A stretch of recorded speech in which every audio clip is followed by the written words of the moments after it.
아파트값 이거 더 빠져요 안 빠져요? 아 이거 지금 사도 되는 거예요? 내가 예전에 20년을 겪어봤잖아. 요즘 시장이 딱 예전에 그때랑 똑같아. 그게 언젠데요? 그때가 언제였느냐? 안녕하십니까, 설마입니다. 요즘 시장 분위기가 많이 이제 왔다 갔다 하고 다들 걱정도 많고 또 마침 연말이라서 제가 이제 각종 언론 매체에 나오시는 부동산 전문가 5인의 얘기를 한번 들어보려고 해요. 그래서 그분들 얘기를 한번 같이 우리가 여기서 정리를 해볼 건데, 대표적으로 요즘에 왜 김영혁 교수님이라든가 이현철 소장님이라든가 뭐 김기현 대표 또는 한문도 교수님 이런 분들의 얘기가 있잖아요. 그래서 그분들의 얘기를 한번 오늘 정리해 볼게요. 아니 그러면은 네 분이신데? 나머지 한 명은 나잖아.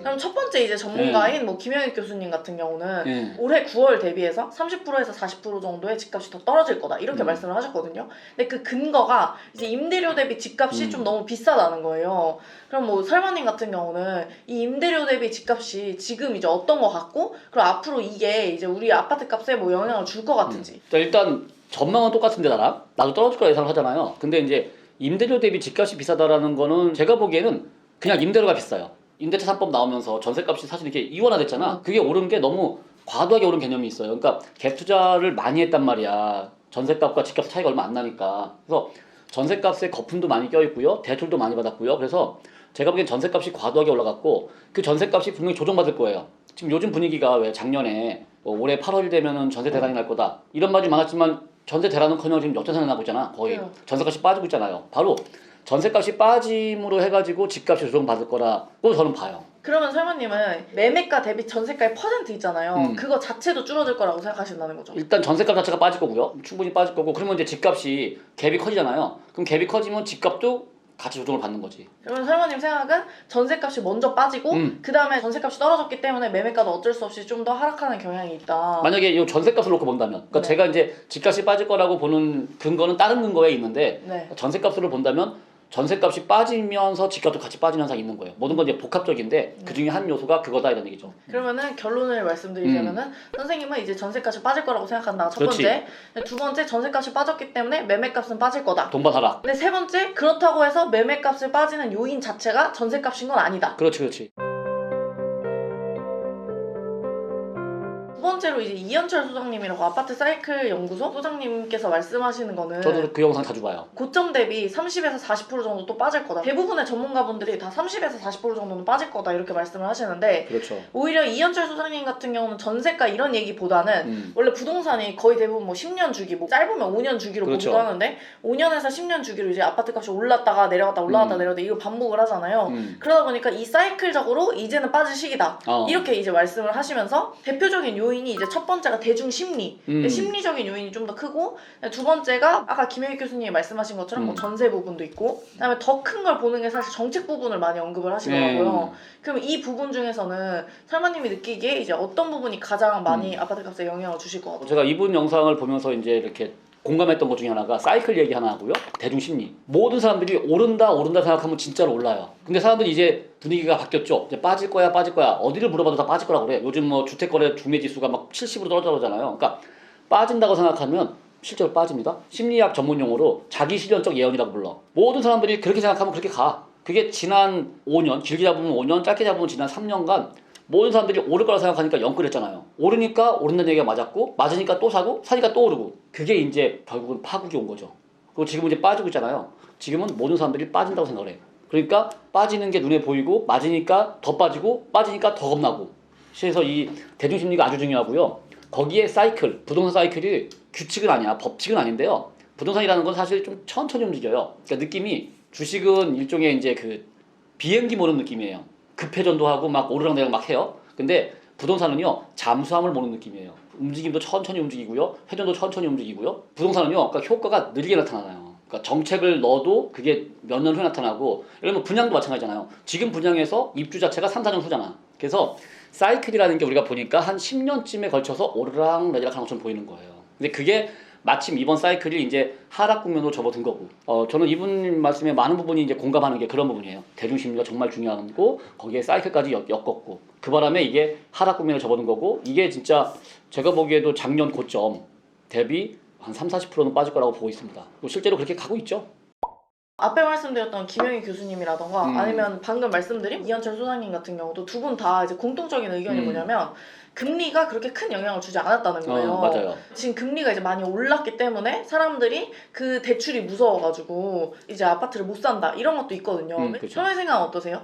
그러니까 금리가 영향을 안 미친다는 건 나도 동의해요. 그러니까 결국은 그거야.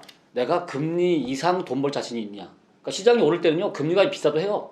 예를 들면 실제로 제가 7년 8년 투자할 때는요 이자가 7% 8%였었어. 심지어 나 10%짜리 이자도 받았었어요. 그래도 해. 왜? 더 많이 오르니까. 그러니까 이게 금리의 문제는 아닌데 단지 영향을 주긴 하죠. 그러니까 뭐든 영향을 안 주는 건 아니는데 어떤 거 딱 하나 때문에 그러진 않아요. 지금은 딱 느낌이 그거예요. 일단 심리가 무너졌어요. 심리가 무너졌고 사이클을 하락 사이클을 타고요. 그러니까 온갖 규제가 중첩돼 있고 그 중에 금리도 영향을 미치는 거지. 근데 선생님 말씀 들어보니까 제가 든 생각은 뭐냐면 그럼 금리가 오르면 오를수록 찐고수만 남겠다. 그거 맞아요. 왜냐면은 그 금리보다 더 많이 벌 수 있는 자신. 사람만 할 수 있는 거잖아요. 진짜 그래요. 이 시장이 지나고 나잖아요. 앞으로. 제가 보기에 올해 지나고 내년 한 1년만 딱 지나고 나면요. 시장에 남아있는 사람들이 진짜 실력자예요. 그때도 남아있으면. 제가 그걸 이미 2008년에 겪어봤어. 옛날 얘기 우리 옛날 얘기 다시 한번 영상 한번 찍어봐야겠어요. 이제 세 번째로 이제 김기원 대표님이신데요. 여기는 이제 환율 얘기를 좀 많이 하시더라고요. 그래서 이제 부동산 전망에서 환율이 좀 중요한 지표다. 이렇게 말씀을 하시고 환율이 치솟았을 때 IMF 위기가 왔기 때문에 그치. 그게 이제 또 다 망칠 수 있고 지금 상황 자체가 금융위기 때보다는 좀 심하고 그렇다고 해서 IMF까지는 아니지만 그 정도로 좀 어쨌든 좀 심각한 단계에 와 있지 않나 이렇게 말씀을 하시는데 이 부분에 대해서 어떻게 생각하세요? 그러니까 이것도 현상을 놓고 보면 맞는 얘기긴 한데요. 네. 환율이 올랐다는 얘기가 그만큼 우리 경제가 어렵다는 얘기잖아요. 경제가 어려우니까 당연히 집값이 빠지겠지. 기본적인 전망은 동의해요. 근데 꼭 환율만 가지고 그렇다고 볼 수는 없겠지. 어떻게나 지금은 조심해야 되는 시기는 맞고 이분의 전망도 역시 앞으로 위험하다. 그러니까 떨어질 거라니까 그거에 대해서 대비를 하자. 그리고 대중들의 공포심도 많이 있다. 그러니까 이 모든 게 사람들한테 공포로 다가오니까 그러면 결국 집값이라든가 이 실물 경제에 막대한 영향을 미치거든요. 그런 부분도 예의주시할 거는 있습니다. 그리고 김기현 대표님도 이제 설마님이 앞에서 말씀하셨던 부분하고 좀 비슷한 부분이 전세가 거품이 좀 심하다. 전세가 거품이요. 제가 2018년도인가 유튜브에 찍었던 영상이 있어요. 네가 사는 전세에는 거품이 껴있다. 거품이 되게 많이 껴있습니다. 전세값에. 그래서 이자가 올라가면은 투자자들은 그 이자를 감당하고도 더 벌 자신이 있으면 투자를 해요. 근데 임차인들은요. 전세를 대출을 받았는데 이자가 올라가잖아요. 그건 순수하게 비용으로 나가는 이자잖아요. 그렇죠. 그거 가지고 내가 뭘 창출하는 게 아니잖아. 그러니까 그 이자가 전세 대출 이자가 올라가는 순간 그 전세에 살 이유가 없어지는 거예요. 그럼 전세를 줄이게 돼. 그리고 이제 무엇보다 제가 부동산 하면서 느꼈던 건 뭐냐면 이 전세 대출을 받으시는 분들 있잖아요. 그분들이 너무 전세 대출이 이빠이 받아요. 그렇죠. 최대한 받아. 그러니까 전세 대출이 예를 들면은 많이 나오면 80%에 심지어는 요즘 안심 대출이라고 해서 90%까지 나오는 게 있어요. 그럼 결국에는 예를 들면 2억짜리 집을 들어가는데 10% 2천만 원만 가지고 들어간다는 그렇다는 소리예요. 얘기죠. 근데 그 이자가 거의 뭐 80만 원 뭐 이렇게 나가니까 그러면은 결국에는 자기는 현금으로 2천만 원 있는 사람이 한 달에 80만 원씩 내려고 하면은 월세야. 네, 거의 월세잖아요. 그러다 보니까 이게 저는 좀 문제지 않나. 그래서 실제로 지난 2, 3년 동안 전세값이 많이 올라간 이유 중에 하나도요. 대출이 잘 나왔다라는 거. 그리고 이자가 싸다라는 거. 1%, 2%니까. 그러니까 내가 5천만 원 빌리는데 10만 원밖에 안 들어가. 그러니까 그냥 빌리는 거예요. 근데 그게 이제 이자가 올라가 버리면 그걸 못 빌리는 거지. 이자가 싸면 돈을 그만큼 많이 끌어오는 거야. 근데 이자가 비싸지면 돈을 끌어오기가 힘드니까 그게 가장 큰 영향을 받는 게 아마 전세값일 거다. 이런 얘기입니다. 네 번째로 이제 한문도 교수님이 계신데 그분도 제가 많이 봤어요. 팬이시네요. 팬이에요. 네, 한문도 교수님 같은 경우는 이제 메인으로 하는 요인을 이제 소득 기반으로 말씀하세요. 그러니까 주택가격 부담지수라고 해서 내 소득 대비해서 주택가격을 어느 정도 부담을 하느냐. 근데 이거는 사실 제가 이제 현장에 좀 많이 있어봤잖아요. 뭐 이제 중개를 하다 보면 손님들도 만나고. 근데 이제 부동산에서 보통 손님들을 어떻게 보면은 좀 꼬드길 때 뭐라고 얘기를 하냐면은 한 달에 뭐 어느 정도까지 이자 부담이 괜찮으세요? 이런 식으로 물어봐요 보통. 그러니까 그게 스타트예요. 그러니까 얼마를 가지고 계세요도 물어보지만 이자 부담. 네, 이자 부담이 얼마까지 괜찮냐 이렇게 먼저 물어본단 말이에요. 그럼 이자 부담이 얼마나 괜찮으냐에 대한 어떤 사람들의 생각이 물론 개인마다 좀 다르겠지만 요즘에는 높아질 수밖에 없잖아요. 왜냐면 주택가격이 올랐으니까. 이런 부분들에 대해서 설마님의 생각은 어떠신지? 일단 소득이요. 쉽게 말하면 많이 오르진 않았습니다. 지난 몇 년 동안, 그러니까 우리나라 국민소득이 꾸준히 올라오긴 했지. 이제는 일본을 추월했다고 하잖아요. 그러니까 그건 맞는데 최근 몇 년을 놓고 봤을 때 최근 몇 년 동안 소득이 오른 거에 비해서 집값은 더 많이 올랐어. 그러니까 이게 말하자면 내 돈으로 구할 수 있는 집이 너무 힘들어졌다는 얘기죠. 항상 우리 그런 뉴스 보죠. 월급을 30년 모아야 뭐 아파트 한 채 산다. 이런 뉴스. 그 뉴스를 보면은요. 항상 월급을 몇십 년 모아야 돼. 근데 지금은 더 많이 모아야 돼. 이런 말이잖아요. 그러니까 이제는 집 한 채 살려면은요. 내 소득 가지고는 너무 부담이 커. 그러니까 대출을 왕창 당겨야 돼. 근데 그동안은 저금리였어. 그러니까 대출을 왕창 당길 수 있었어요. 근데 이제는 저금리가 아니야. 그러니까 왕창 당기자니 부담이 커. 바로 이게 여기서 문제가 생기는 거죠. 내 소득 수준으로는 저 집값이 감당이 안 되고 또는 이자 비용도 감당이 안 되는구나. 그러니까 내 소득 수준에서 가능한 집을 보니까 금액이 예를 들면 15억이었던 게 10억으로 또는 7억으로 5억으로 줄어드는 거지. 결국 수요층이 줄어드는 거랑 마찬가지잖아요. 수요가 줄면 결국 또 집값은 빠지는 거죠. 그렇게 보면 우리 지금 이 한문도 교수님의 이 전망은 진짜 여러 가지로 공감할 만하다. 중산층이라고 하는 도시근로자들의 소득이 지금보다 2배가 되지 않는 한 현 집값을 그대로 유지하기는 힘들다. 라고 보는 거죠. 유튜브를 보다가 정말 제가 개인적으로 공감했던 멘트가 있는데 이제 집을 파는 사람들은 대부분 나이대가 어찌됐든 50대 이후잖아요. 그렇죠. 거의. 대부분의 어떤 공급층은 5, 60대예요. 근데 그 공급을 그거 본 것 같다. 네.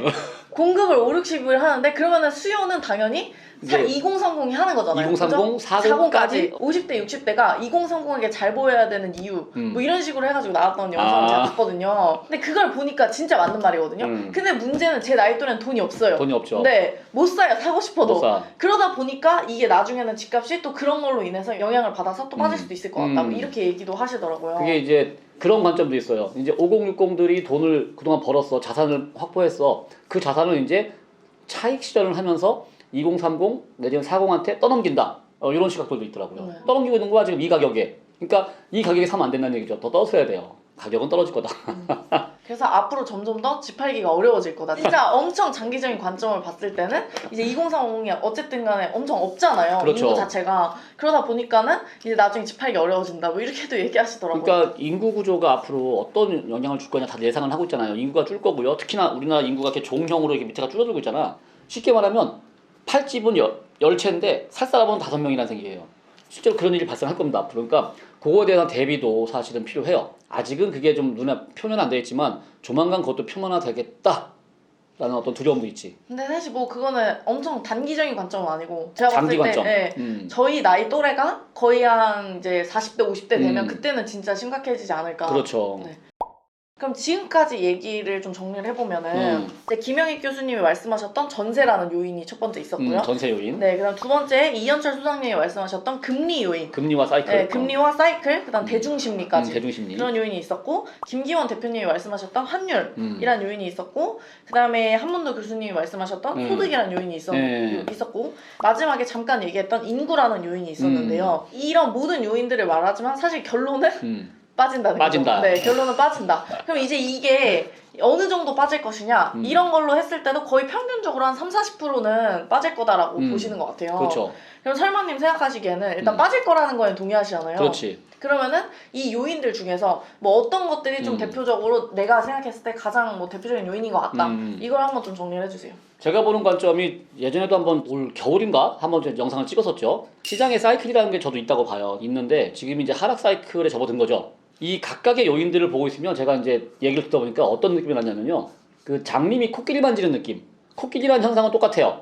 근데 각자 보는 관점이 다른 거죠. 누구는 코끼리의 배를 만져보면서 야 이게 코끼리는 벽처럼 생겼잖아. 누구는 귀를 만지면서 부채처럼 생긴 거야. 라고 얘기를 하지만 결국은 다 코끼리다.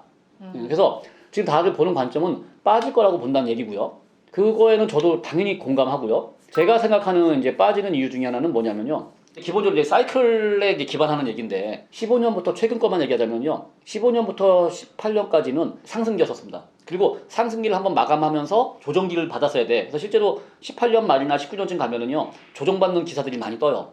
그래서 한번 조정을 받았어야 되는데 2020년에 뭐가 있었죠? 코비드. 그렇죠. 코비드19가 땅 터지면서 우리나라뿐만 아니라 전 세계 정부들이 돈을 확 풀죠. 그래서 돈의 힘으로요. 20년, 21년, 2년 동안 모든 자산 가치가 올라가. 그러니까 집값만 올라가는 게 아니잖아요. 코인 올라가고, 코인도 올라가고. 모든 게 다 오른 겁니다. 자산 가치가 폭등을 해요. 이 얘기는 화폐 가치가 떨어졌다는 얘기지. 그게 이제 작년에 정점을 찍고 작년 겨울부터 꺾이기 시작합니다. 그리고 이제 시장 사람들의 심리도 바뀌었어요. 이제 오르는 심리에서 내리는 심리로 바뀌었잖아요. 그러니까 이제는 빠지는 국면에 접어든 거고 제가 보기에는 빠지는 국면이 지금 한 3분의 1쯤 온 것 같아요. 앞으로 좀 더 빠져야 돼. 그래서 제 개인적인 전망을 하자면 2023년 내년이죠. 내년 한 상반기에 바닥을 다질 것 같습니다. 그럼 그 가격이 어디까지냐? 고점 대비 한 40%라고 보는데 그게 이제 코로나 직전 가격이라고 보는 거예요. 코로나 이전 가격까지는 빠지겠구나. 근데 보니까 벌써 거기까지 빠진 단지들도 보이네요. 이제 요즘엔요.